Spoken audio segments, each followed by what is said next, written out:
De las muchas y variadas formas de organización que ofrecieron las culturas originarias de Latinoamérica, quizás las del sur continental han sido las menos atendidas en virtud de una acusación algo superficial: su aparente simplicidad.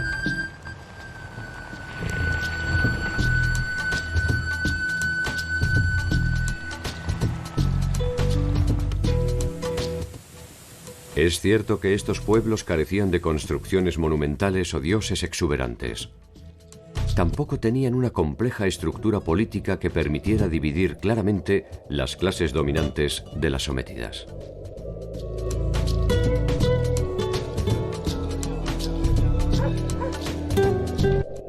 Poseían, en cambio, un relativo equilibrio demográfico sostenido durante milenios.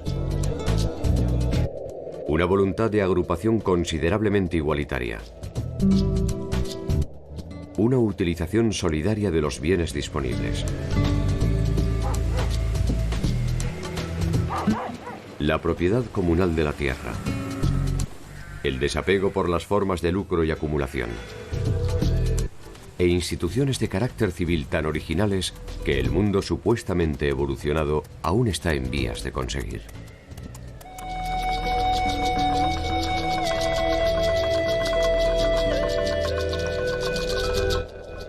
La rusticidad de los llamados tehuelches fue suficiente para controlar políticamente un territorio hostil y extremadamente extenso.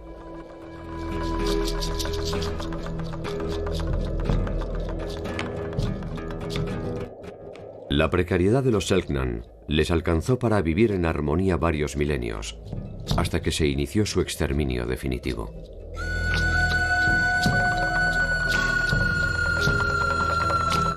La simplicidad de los mapuches alcanzó para poner freno a dos vastos imperios: el inca y el español.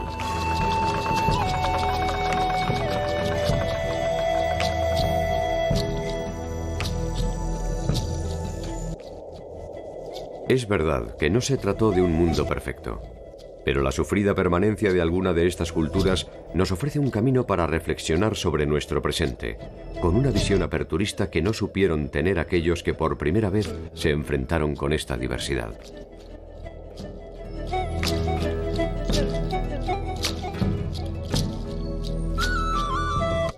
¿Cómo vivieron y se organizaron los pueblos del extremo sur del continente americano?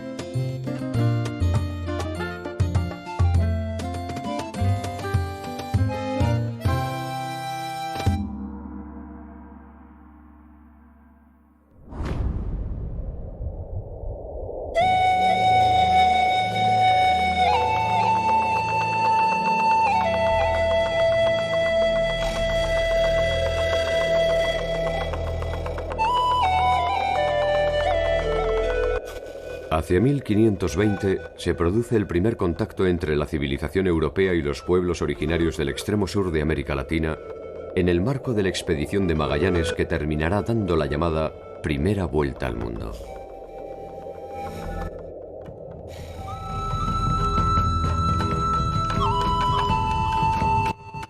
Ese territorio se conoce hoy día como Patagonia. Y por aquel entonces carecía de tierras aptas para el cultivo. No tenía casi reservas de oro, ni población susceptible de intercambio comercial.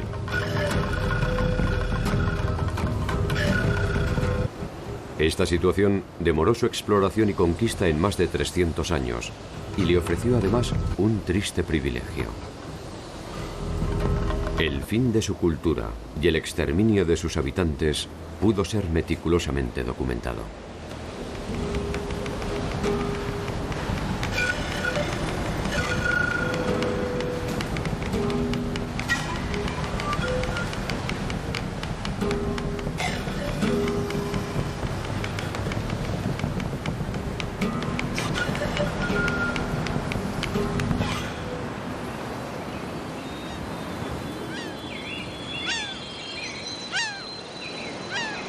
La mayor parte de las crónicas iniciales de la conquista se refieren primordialmente a los episodios de la epopeya bélica.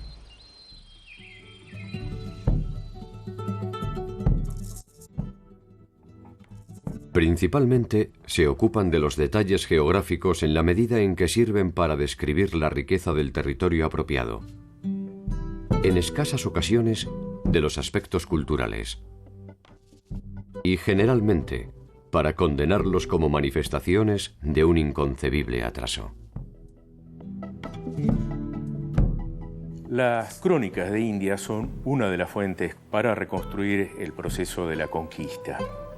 Es un texto informativo que toma una forma de relato. La característica de las crónicas es informar a las autoridades sobre lo que está pasando a medida que avanza la conquista en América. Se da cuenta así del paisaje, de los recursos naturales, de los recursos humanos, o sea, de la posible mano de obra allí para explotar, de los descubrimientos geográficos que se van haciendo e incluso de las peleas internas entre los conquistadores.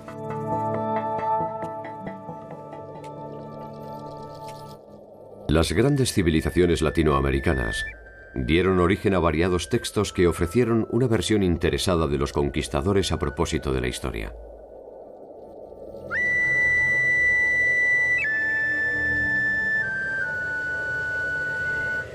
Los territorios del sur debieron conformarse con visitas esporádicas de los navegantes que les dedicaron algún párrafo aislado. En cada uno de estos relatos puede encontrarse la progresiva historia de su desaparición.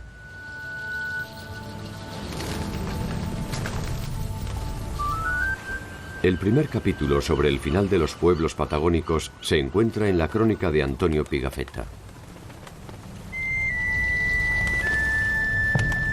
A esta altura, de 1519-1520, ya se sabe que América es un continente y no es parte de Asia, se sabe que hay otro océano del otro lado y ahora se está buscando el paso, hasta el momento sin éxito. Con ese sentido es que se contrata a Magallanes, que es un marino en realidad portugués, muy avesado, con mucha experiencia, con una expedición que va a bordear América del Sur y va a encontrar el estrecho que lleva su nombre justamente y el paso hacia el Pacífico.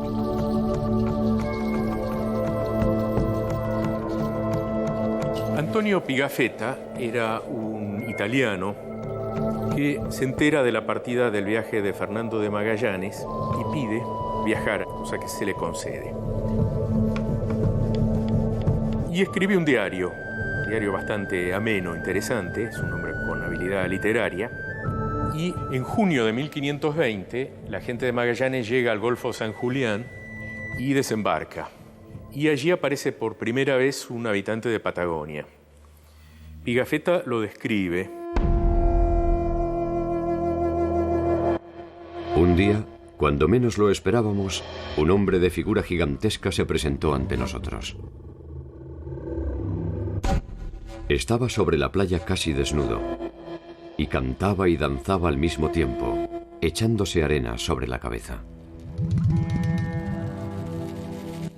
El capitán envió a tierra a uno de nuestros marineros, con orden de hacer los mismos gestos en señal de paz y amistad.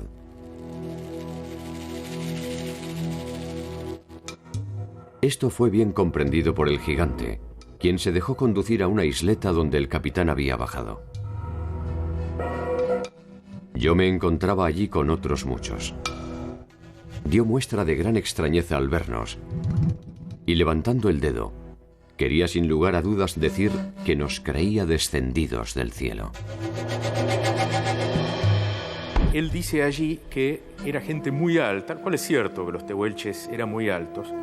Él dice que le llega al ombligo.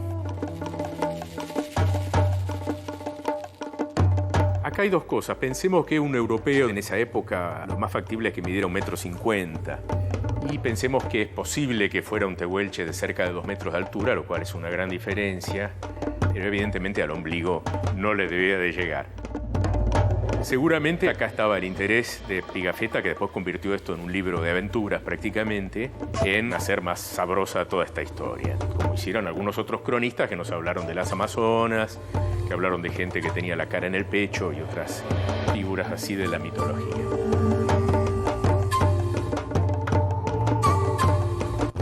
A Pigafetta le debemos además un primer mapa de la región, y a su texto la denominación de Patagón, que es atribuida a Magallanes y cuyos orígenes están aún en discusión. Y él dice que fue Magallanes quien dio el nombre de Patagones a esta gente. Con todo esto se armó en general un largo malentendido, porque se ha atribuido a decir que se los llama Patagones porque tenían pies grandes, porque tenían patas grandes. En realidad creo que en esa época en castellano no se usaba la expresión pata para un pie humano, pero aparte de esto, Patagón era en ese momento, el gigante Patagón, era un personaje de la literatura de cordel en Europa, un personaje muy popular. En el siglo XV se habían recuperado los clásicos en Europa.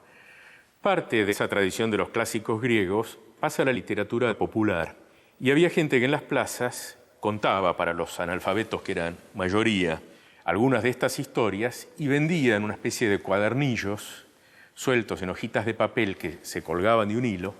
Por eso se le llamaba literatura de cordel. El cordel era esta piolita donde estaban colgados esta especie de fascículos, diríamos hoy. Y el gigante Patagón era uno de estos personajes muy populares. Es como si actualmente hubieran dicho, no sé, los Supermans, una cosa así, hubiera quedado Supermania a la zona.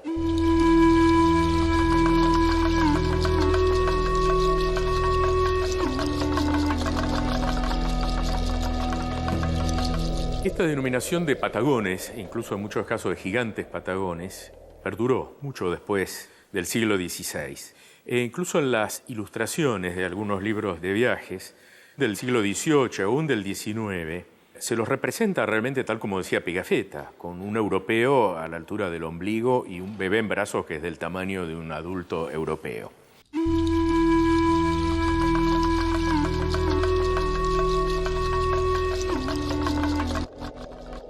Estos avistajes detectaron una serie de grupos distintos entre sí que compartían la isla de Tierra del Fuego. Sin una revisión exhaustiva de sus particularidades, fueron identificados como un grupo común.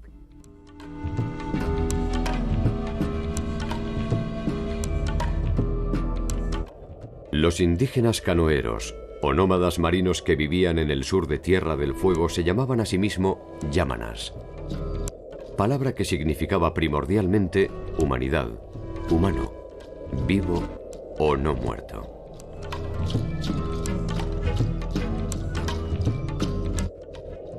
Con ese término, el grupo se diferenciaba respecto de otros indígenas que compartían su territorio. Los Selknam Huonas y los Alacalufes. Los yámanas eran un pueblo nómada. Vivían en sus balsas, aunque en ocasiones dormían en la costa al abrigo de precarias chozas construidas con pieles.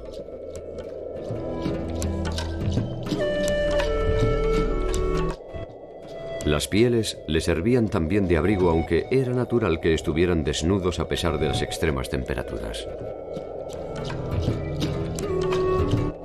Las reglas de la comunidad se establecían de acuerdo a la voluntad de Watabinewa, el creador de todas las cosas del mundo y probablemente su deidad primordial.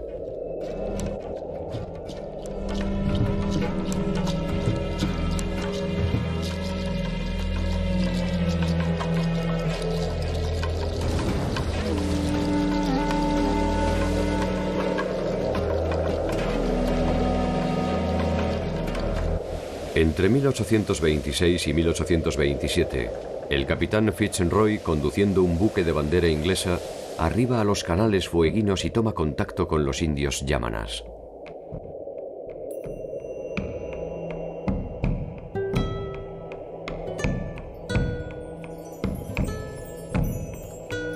En su exploración no solo recabó datos geográficos, también recogió 4 yámanas que fueron bautizados por los ingleses como Jemmy Button, York Minster, Fuegia Basket y Memory Boat.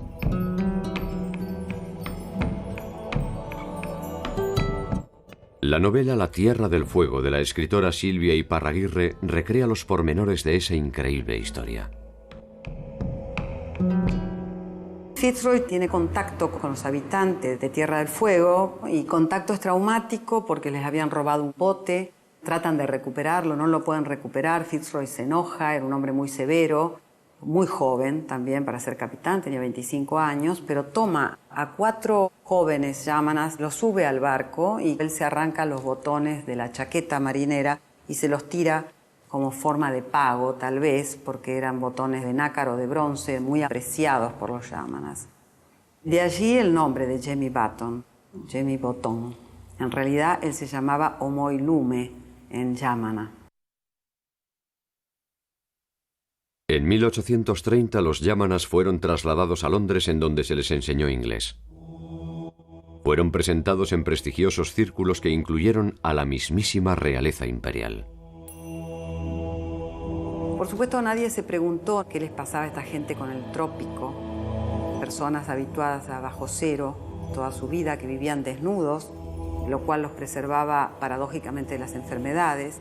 Nunca habían visto una gallina, un caballo, nunca habían visto un carruaje.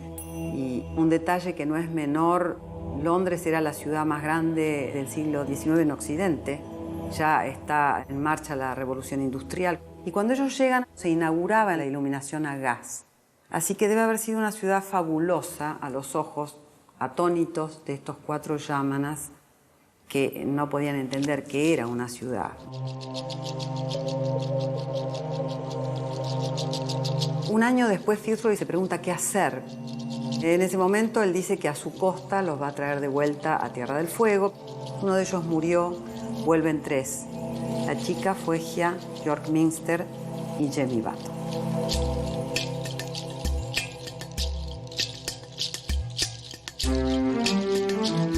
Cuando llegan hay una escena que es tremendamente desgarradora. Jemmy Button, que fue llevado cubierto de grasa de foca y desnudo, vuelve con galerita, guantes, le gustaban a él los guantes, vestido de punta en blanco de caballero británico. Y viene su familia a recibirlo y lo empieza a rodear, lo desconocen, se van, y para él realmente es un momento terrible que ninguno alcanza a tener la dimensión de qué sucedía en el encuentro. Fitzroy sigue adelante, impertérrito, él con su plan, le arman una casa inglesa, le dejan herramientas para labrar la tierra sin saber que allí no se puede plantar, el suelo es rocoso. Era bastante delirio. Un año después, Fitzroy regresa para observar los efectos de su experiencia. Jemmy aparece en una canoa al costado del barco, otra vez desnudo, otra vez con la crencha y cubierto de grasa de foca, esta vez con su mujer, se ha casado, la chica está esperando un bebé y sube al barco. En ese encuentro, Fitzroy le dice si quiere volver a Inglaterra y él le dice nunca más, Inglaterra nunca más.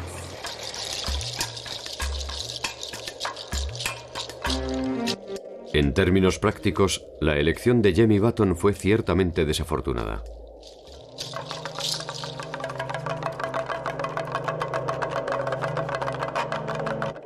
Medio siglo después, no solo Button, sino casi todos los de su raza se encontraban virtualmente extinguidos.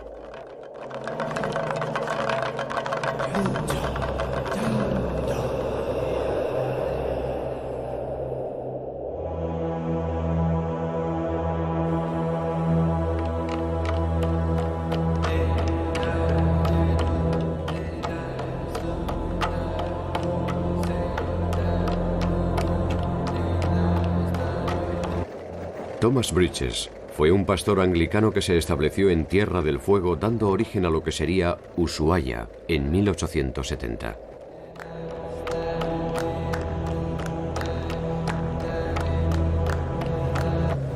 Contrariamente a muchos de sus congéneres, se preocupó por conocer y fundamentalmente entender a los pobladores originarios.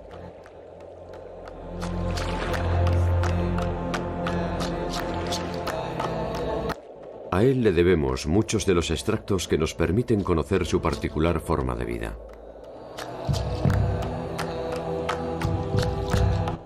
Bridges denunció los excesos cometidos contra los yámanas y fue el autor de un diccionario que contenía más de 32.000 vocablos de la lengua originaria, a la que distinguía como más sutil y compleja que la lengua inglesa.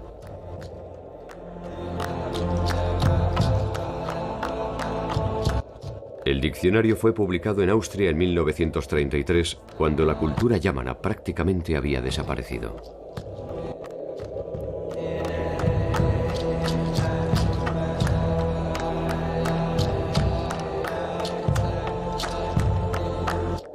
Tierra del Fuego fue el último territorio conquistado por el avance de la civilización. La explotación ganadera de finales del siglo XIX transformó sustancialmente la geografía de los pueblos originarios, que vieron comprometidos su espacio y fuentes de subsistencia.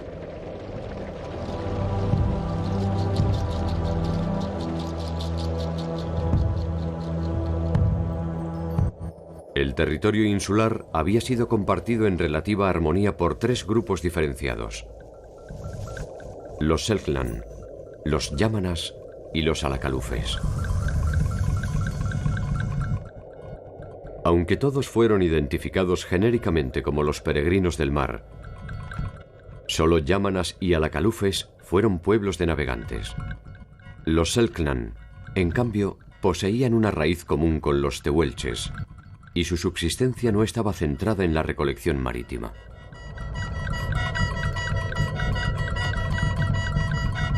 Hacia el año 1880 todavía la sociedad Selknam estaba funcionando en forma plena en el norte de la isla grande de Tierra del Fuego. Y ese fue el tiempo en el que comenzó lo que podemos llamar su desintegración cultural. El hecho de que esto ocurriera hace tan poco tiempo llevó a que ahora podamos disponer de tantas fuentes acerca de ellos. Los Selknam eran pueblos nómadas. Su territorio estaba dividido en regiones cuyos límites se transmitían de generación en generación y en donde cada grupo podía practicar libremente la caza y la pesca. Sabemos que los Selknam del norte de Tierra del Fuego utilizaban arco y flecha para su subsistencia básica y su presa principal era el guanaco.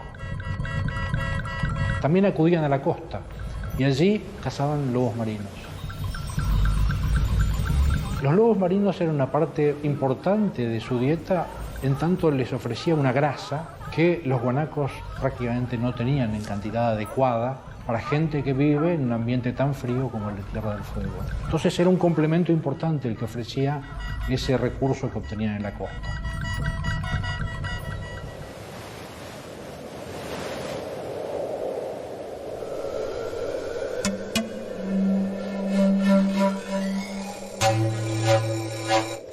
La poligamia era una práctica común y legítima que se extendía generalmente a dos mujeres, probablemente un límite necesario para asegurar la subsistencia del grupo.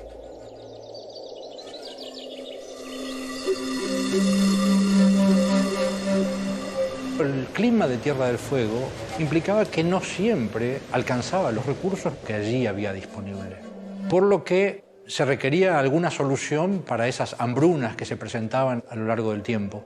Una de las soluciones que tenían los Selknam para esto se relaciona con el sistema de casamientos. En este sistema, hombre y mujer provenían siempre de territorios diferentes. Se habitaba en el territorio de caza del hombre, pero se disponía de acceso al territorio de caza de la mujer cuando las cosas estaban mal. De esa manera disponían de más espacio cuando esto era requerido. Las distintas etapas de la vida de los Selknam estaban regidas por una serie de ceremonias entre las que destacaba una conocida como el Jain.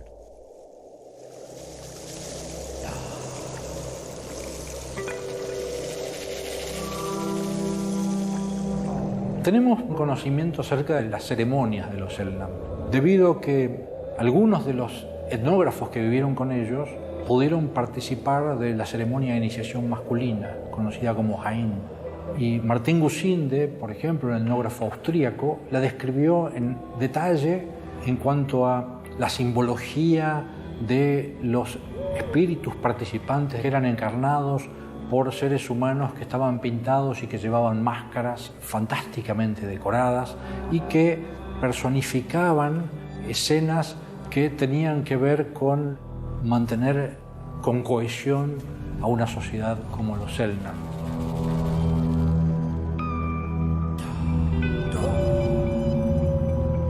Los Selknam llegan a nosotros con una imagen tan completa gracias a que el contacto de la sociedad occidental fue muy tardío en el norte de Tierra del Fuego. De hecho, el contacto importante comienza en 1879-1880, cuando se instala la primera estancia en el norte de Tierra del Fuego, por un lado, y por el otro, la instalación de misiones salesianas que fueron un intento de, entre comillas, solución al problema indígena.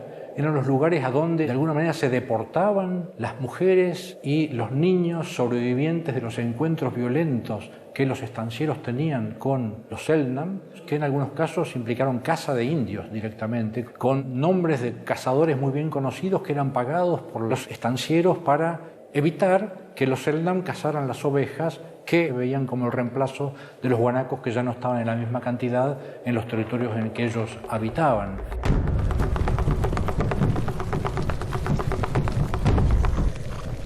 En una tierra sin ley, los usurpadores se encargan de defender por mano propia lo que consideran un despojo.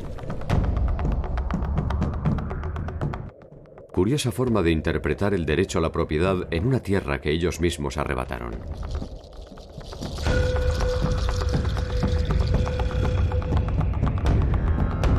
Por otro lado, las misiones salesianas operaban de una manera extremadamente negativa, porque el contacto entre europeos y Selknam implicó el contacto con enfermedades desconocidas para ellos y enfermedades para las que carecían de anticuerpos. Entonces, mientras fuera una sociedad extremadamente móvil, las muertes entre los Selknam causadas por la gripe o la tuberculosis no tuvieron un efecto masivo porque no había condiciones de contagio adecuadas para atacarlos masivamente, pero las misiones otorgaron exactamente eso. Las misiones implicaban grandes galpones donde se concentraba la gente y las condiciones de ataque de estas enfermedades se hicieron masivas.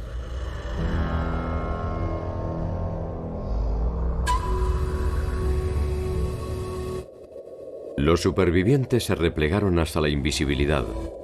Subsistieron rendidos a reglas que no eligieron, siendo mudos testigos de la desaparición de su cultura.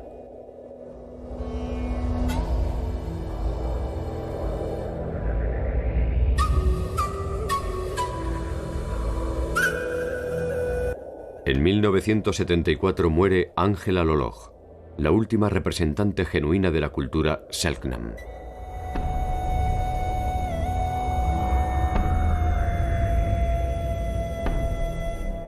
Las culturas del sur de Latinoamérica produjeron siempre una curiosa fascinación. De alguna manera, en ellas había sobrevivido la manifestación de una forma de vida que solo existía en los manuales de arqueología.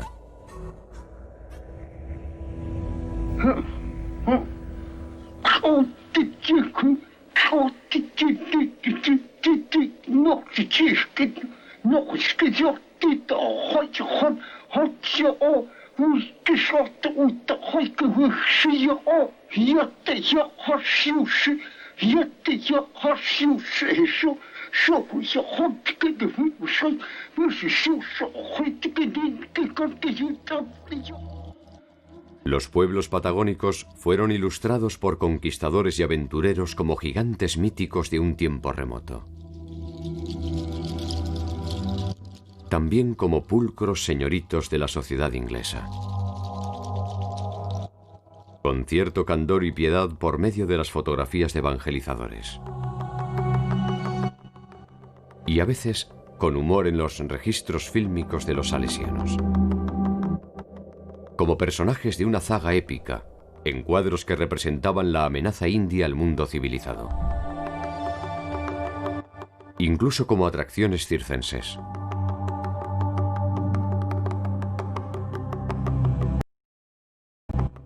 En 1889, un grupo de indios patagónicos es enviado a París por el gobierno argentino como uno de los tantos productos regionales de la pujante y renovada república.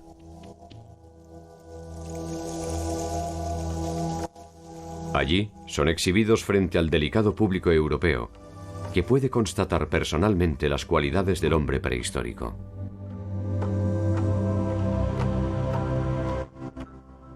Los patagones no parecen distintos a los primeros que viera Magallanes, salvo por una pequeña diferencia. En su lejana tierra ya no son tantos, y los pocos que quedan ya no son libres.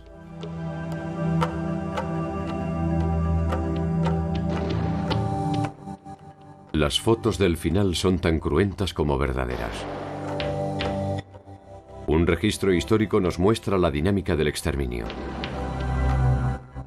Mientras algunos cazadores apuntan hacia un horizonte indefinido, a los pies de uno de los hacendados ingleses yace una de las presas obtenidas. Un Selknam.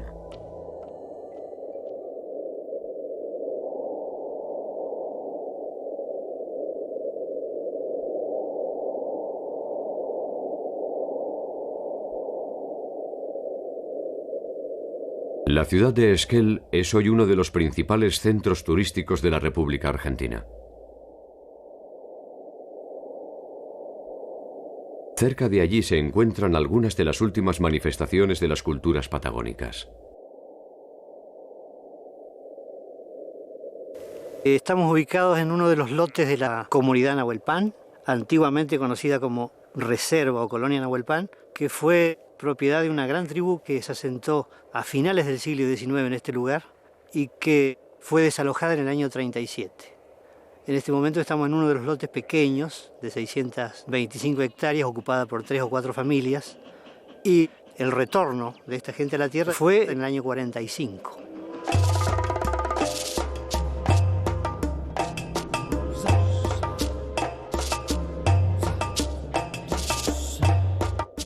La palabra mapuche significa literalmente hombres de la tierra y es la denominación que se daban a sí mismos los pueblos originarios que habitan en la actualidad los territorios de Chile y Argentina.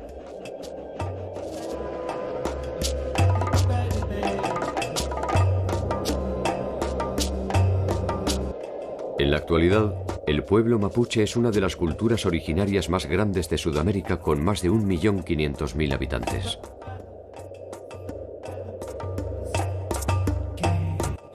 Originalmente su cultura tuvo como centro el actual territorio chileno y de allí se expandieron hacia la Argentina. A partir del siglo XVI, los mapuches en Chile empiezan su guerra en gran escala contra los españoles. Y una de las herramientas que tienen, estratégica y fundamental, es el caballo, que aprenden a manejar muy pronto y muy bien. Pero Chile no es una zona apta para la cría de caballos, por lo menos no en la abundancia que ellos lo precisan. Y sí, en cambio, a partir de la fundación de Mendoza y posiblemente algún otro centro hispano también, en La Pampa hay miles y miles y miles de baguales o caballos salvajes que han empezado a montar muy bien los cazadores de la zona, armados pampas.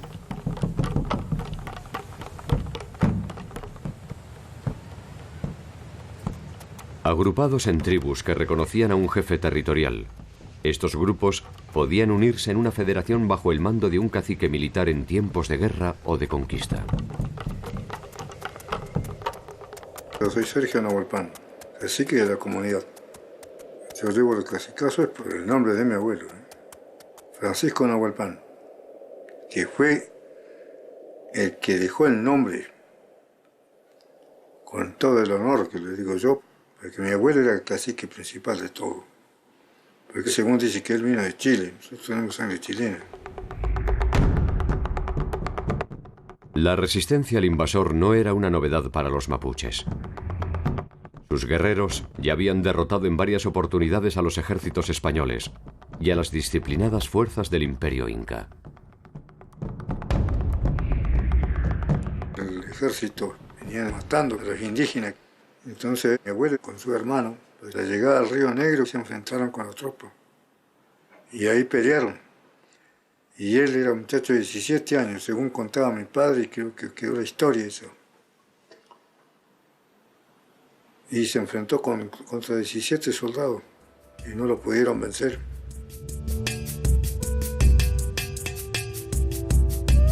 Los españoles, que vienen con gran experiencia ya de la conquista, algunos desde México, otros de Perú, se topan con una sorpresa. Por empezar, esta gente presenta gran número de guerreros en batalla y además pelean de una manera muy ordenada. Sumado a que tenían un ethos guerrero muy, muy grande. Había toda una gloria incluso en morir en combate. Era gente que cargaba gritando su propio nombre para que se sepa quién los está atacando y quién va a morir eventualmente.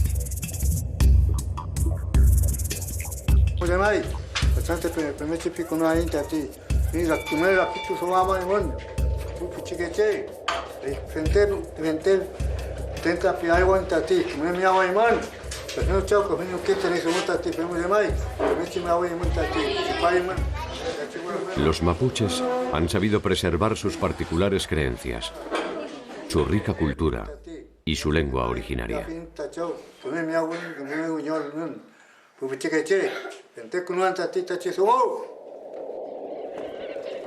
El pueblo mapuche ha sostenido en el tiempo muchas de sus tradiciones que se están recuperando merced al trabajo de algunos docentes interesados en la cultura mapuche.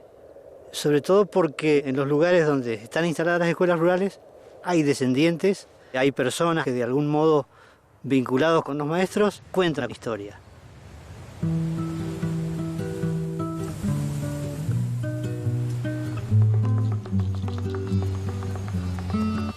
Pese a los continuos embates de los invasores, los mapuches conservan una escasa porción de lo que fue su territorio.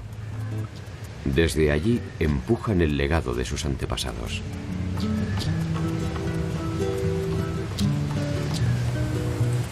Para algunos es una nueva oportunidad de salvaguardar su cultura.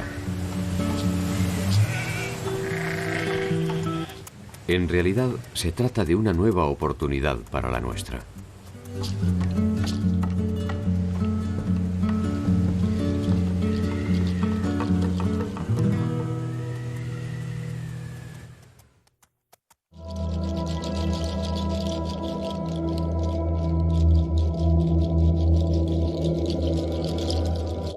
Los pobladores identificados primero como patagones por los testimonios de los expedicionarios europeos y posteriormente como tehuelches por los mapuches, corresponden a grupos nómadas de cazadores-recolectores que se agrupaban en grandes clanes de tipo familiar.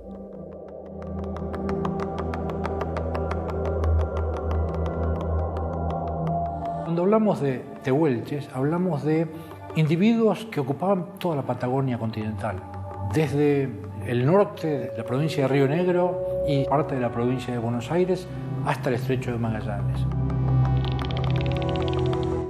Su territorio estaba dividido en grandes zonas en las que cada una de las tribus ejercía una cierta autonomía detentada por los jefes, quienes podían adentrarse en un área vecina solo mediante la autorización de otro líder territorial.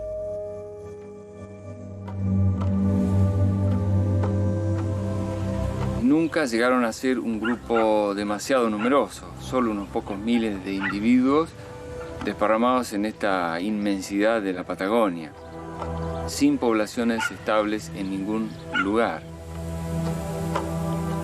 Que eran cazadores, recolectores extremadamente móviles que devoraban las pampas y que interactuaban entre la cordillera y la costa del océano o la costa del estrecho de Magallanes, donde ellos vivían buena parte del año.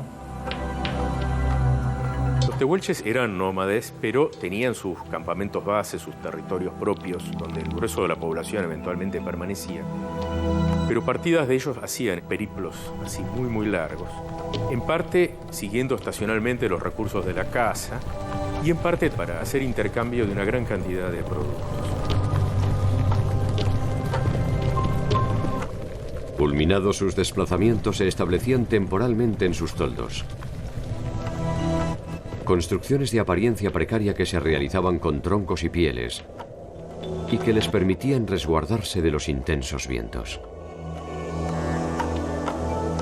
La incorporación del caballo, a partir de la llegada de los españoles a América, a los tehuelches les cambió notablemente la vida. No solo podían trasladar mucho más fácil todos sus enseres, sus personas, con mucha más velocidad y a más distancia, sino que también les permitía cazar con mucho más facilidad. La modalidad de caza nunca era individual y la única forma para cazar en lugares abiertos es mediante el trabajo solidario de muchas personas.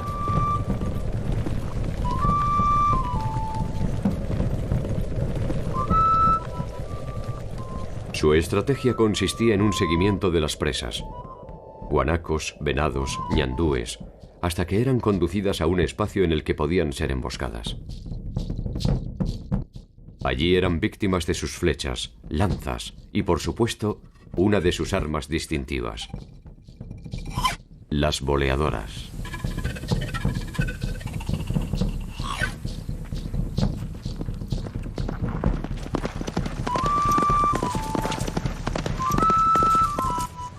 Esta original herramienta se construía con 3 piedras redondeadas y pulidas forradas en cuero. Estas piedras se unían entre sí por tendones de ñandúes fuertemente retorcidos. Es una herramienta que les permitió cazar estos animales que son ligeros, son difíciles de cazar.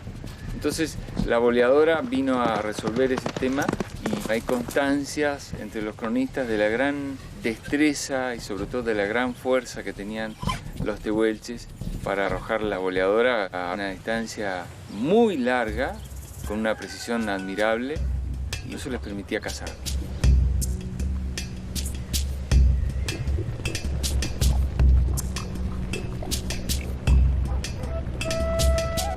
A principios de 1870, la expansión de los gobiernos chileno y argentino cambia la realidad del sur continental.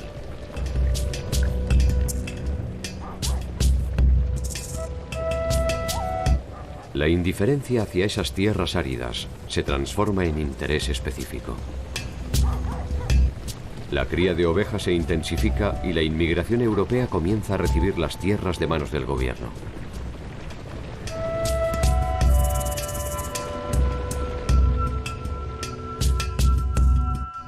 Los pueblos tehuelche y mapuche reaccionan ante los atropellos y comienzan a hostigar a los colonos y a las caravanas, sembrando el terror en las pampas.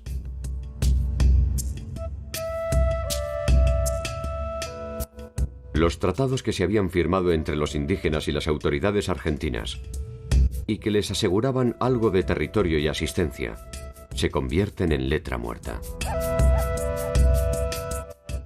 2 legendarios jefes tehuelches, Casimiro Biguá y Orqueque, se reúnen en el llamado País de las Manzanas con el cacique Sayhueque.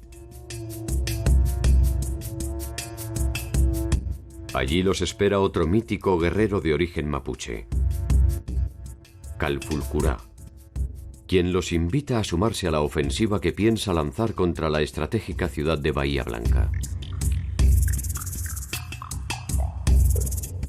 Ni Casimiro ni Sayhueque se pliegan a la iniciativa.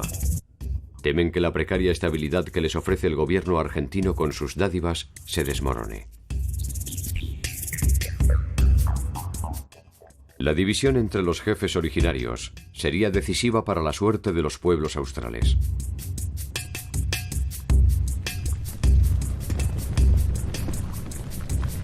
Calfulcurá seguirá adelante con su plan. 5.000 lanceros lo respaldan y sus incursiones en las principales poblaciones de la provincia de Buenos Aires causan terror y producen estrepitosas derrotas en el ejército argentino.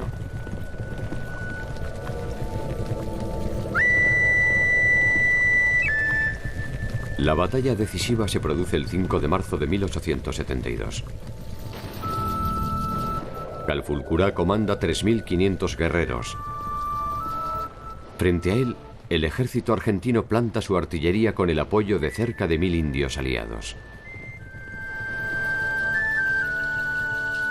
Calfulcurá es derrotado y se refugia en Salinas Grandes hasta su muerte al año siguiente.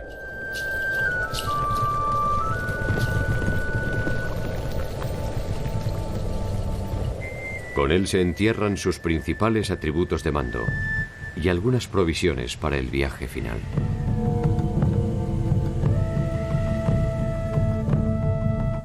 Su tumba fue profanada tiempo después, y sus restos fueron a parar al Museo de Ciencias Naturales de La Plata.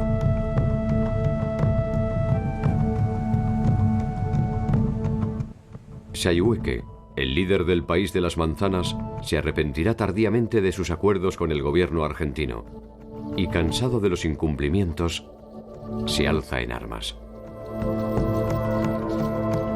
Es vencido en 1885. En enero de 1885 es el último de los grandes caciques que se entrega finalmente con su gente, ya porque ha tenido que abandonar su lugar, se entregan prácticamente por hambre, por imposibilidad de mantenerse, en Junín de los Andes.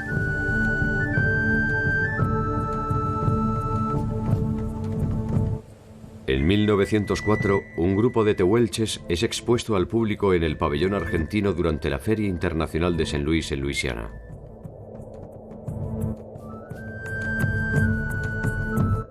Los tehuelches participantes han sido identificados como Colojo, su hija Lorenza, Ahuaic, Mulato, Sinchel y Casimiro.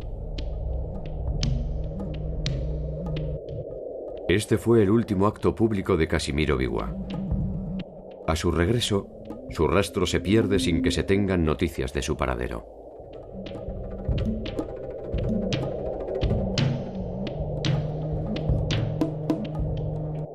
En 1883, Orqueque es apresado sin motivo alguno en las inmediaciones de Bahía Blanca.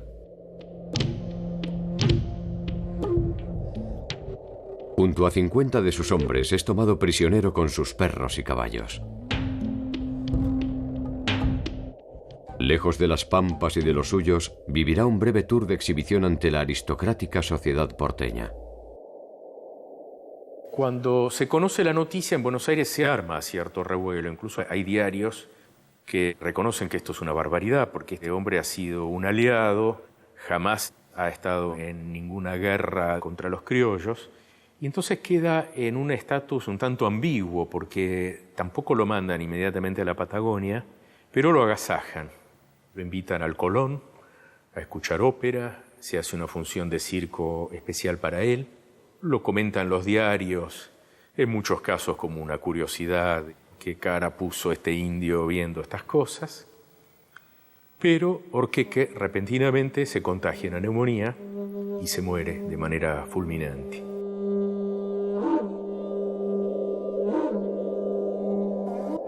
Orqueque terminaría sus días en un hospital militar aquejado de una enfermedad pulmonar.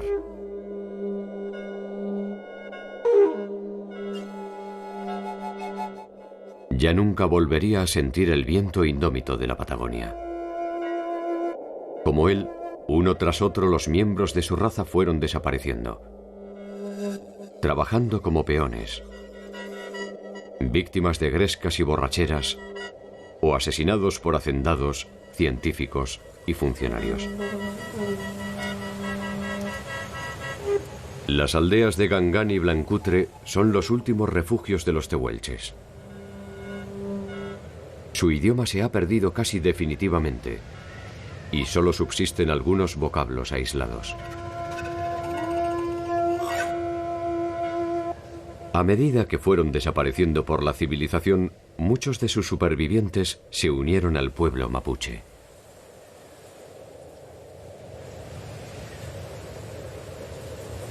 Lo poco que queda de su tiempo está confinado a un breve paisaje donde la sociedad supone que su duelo no les duele.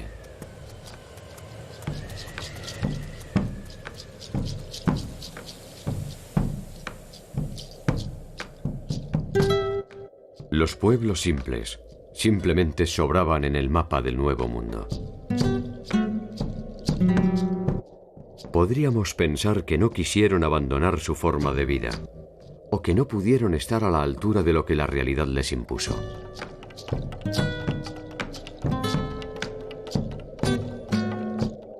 Su simpleza no fue suficiente para encantar al hombre civilizado, que en ese entonces estaba demasiado atrasado como para entender su igualitaria forma de agrupación.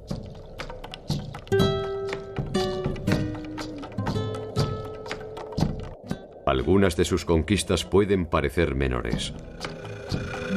Sin embargo, en los tiempos en que vivieron en libertad, la mujer estaba ya integrada al circuito productivo y de subsistencia. La propiedad poseía un carácter comunitario y las jornadas laborales reservaban un espacio para el desarrollo espiritual de las personas.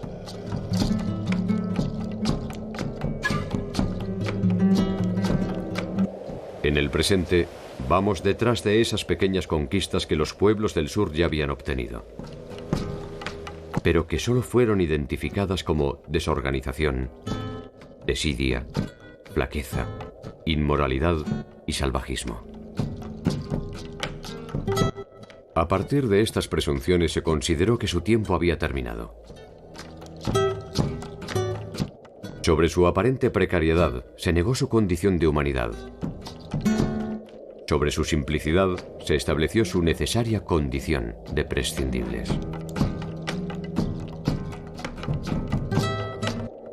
A día de hoy todos sabemos que para acabar con una cultura solo hace falta una simple excusa.